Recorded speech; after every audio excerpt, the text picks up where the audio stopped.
Je m'adresse là en direction des parents d'élèves, mais aussi des enfants qui sont en âge de maternelle et d'élémentaire dans les écoles publiques de la ville, et donc qui dépendent de la ville du Raincy. La rentrée scolaire, c'est le 2 novembre. On a entendu qu'à un moment, l'Éducation nationale souhaitait que la rentrée soit à 10 heures. Il faut rétablir les choses puisque une nouvelle décision a été prise. La rentrée scolaire est bien à 8h30. Et j'ai décidé que la rentrée se ferait sur une seule heure à 8h30 précise.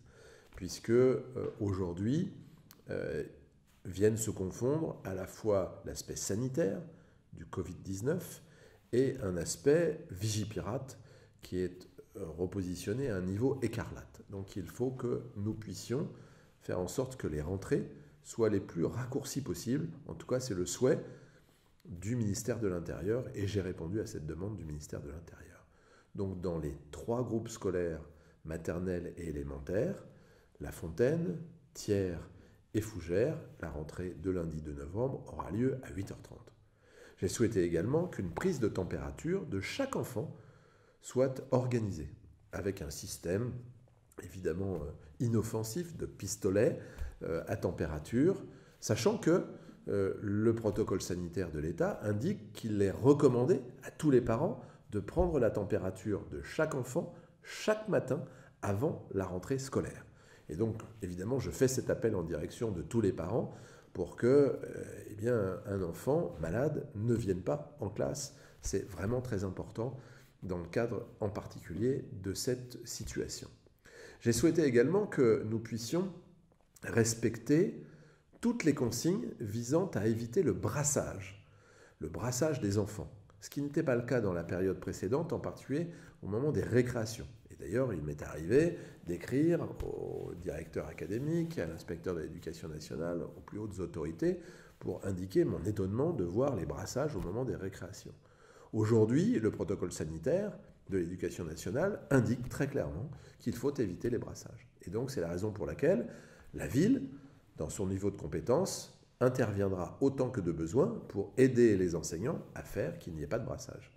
Quand on dit qu'il n'y ait pas de brassage, les enfants pourront rester ensemble par classe et par niveau. Un moment important de cette journée scolaire, c'est évidemment la pause méridienne, au moment où il y a une restauration. Eh bien, cette pause sera toujours de 2 heures.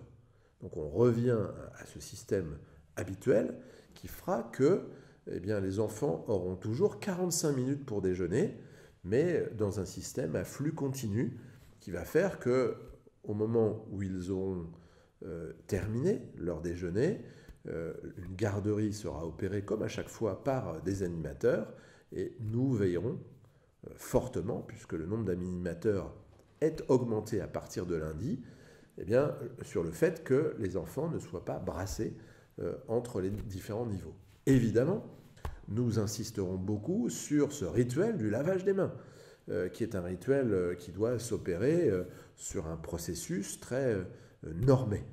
Ça, c'est évidemment très très important. Et puis, la sortie scolaire s'opérera comme à chaque fois. Mais il est très important que les parents sachent qu'ils ne doivent pas venir à 2.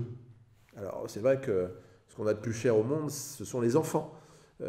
Tout le monde est dans ce cas-là. Mais vraiment, dans cette situation, nous vous demandons d'accompagner vos enfants avec un seul adulte pour éviter en fait un nombre trop important d'adultes au moment de l'entrée et au moment de la sortie. Ça, c'est vraiment un élément sur lequel, évidemment, on doit compter sur les parents.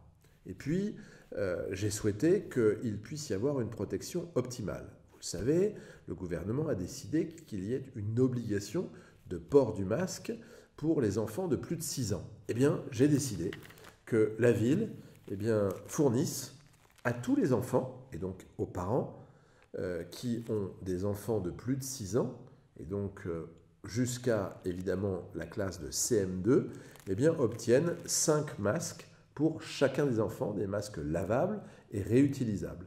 Ces 5 masques seront distribués dès lundi à la rentrée aux différents enfants qui seront à l'école, avec un système évidemment de pointage qui permettra de noter les absences et de vérifier les enfants qui n'auraient pas eu ces fameux masques. Voilà, donc un ensemble d'éléments qui vont, je l'espère, concourir à faire que la sécurité soit optimisée, que nous puissions avoir toujours plusieurs entrées lorsque cela est possible, c'est-à-dire à l'école élémentaire La Fontaine, 2 entrées, à l'école maternelle La Fontaine, une seule entrée, mais avec ensuite un dispatch des enfants par, non pas catégorie, mais par classe, ce qui est important. Pour le groupe des fougères, j'ai souhaité et j'ai demandé à l'Éducation nationale qu'il puisse y avoir 2 entrées pour l'école élémentaire sur le boulevard de l'Ouest et une entrée spécifique pour les maternelles des fougères sur l'allée du Chenil qui est juste derrière le boulevard de l'Ouest, qui sera une nouvelle entrée le temps de cette période, qui nous permettra d'assurer une différenciation des entrées. Pour l'école tiers, il y aura toujours 2 entrées pour l'école maternelle et 2 entrées pour l'école élémentaire.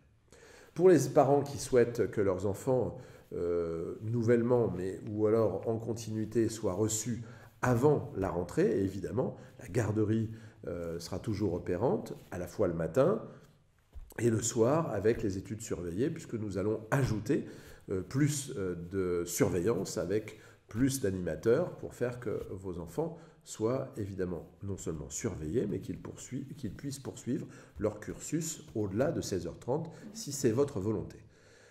Je compte sur vous, je compte sur les enfants, sur le sérieux de toutes et tous, pour que cette rentrée soit une réussite.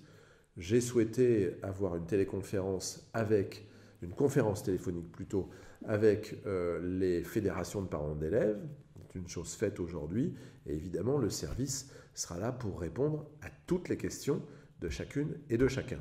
Je vous souhaite rassurer, je vous souhaite évidemment en pleine forme, et faites en sorte que les gestes barrières se poursuivent le plus longtemps possible pour que dans notre pays, le Rincy participe à son niveau à la baisse des attaques de ce virus. Merci beaucoup, soyez positifs, soyez fiers d'être Rincéens. En tout cas, je suis fier d'être le maire des Rincéens qui suivent les règles de base de cette partie importante que nous sommes en train de jouer ensemble.